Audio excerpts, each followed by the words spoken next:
Hello everyone. आज माझ्या प्रेग्नन्सीचा 9 month start झालाय. खरंच सांगू 8 मंथ इतका स्मूथली गेला, की वेळ कसा गेला तेच समजलं नाही. आता शेवटचा आणि सगळ्यात स्पेशल फेज सुरू झालाय. एक्साइटमेंट, बेबीला भेटायची आतुरता आहे. आता इतकं गरम होतं आहे ना, सतत काहीतरी थंड खावंसं वाटतंय. म्हणून आज मी बनवते माझं फेव्हरेट आणि सुपर इझी फ्रुट्स कस्टर्ड.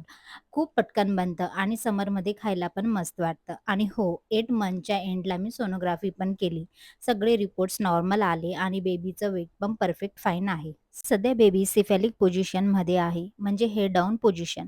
पण अजून डिलिव्हरीला थोडा वेळ आहे, त्यामुळे पोझिशन चेंज होण्याची पॉसिबिलिटी डॉक्टर बोलले. म्हणून आता जास्त स्ट्रेस न घेता फक्त पॉझिटिव्ह राहायचं. आता दिवसेंदिवस बेबी मूव्हमेंट अजून जास्त फील होत आहे. कधी रिब जवळकी जाणवते, नाभीकडे जास्त मूव्हमेंट होते. त्या मूव्हमेंट फील करताना वेगळीच हॅपीनेस मिळते आणि आता 9th मंथ सुरू झाल्यावर एक वेगळीच एक्साइटमेंट आली आहे. हॉस्पिटल बॅग ऑलमोस्ट रेडी आहे. बेबीचे छोटे-छोटे कपडे पाहूनच इमोशनल व्हायला होतं.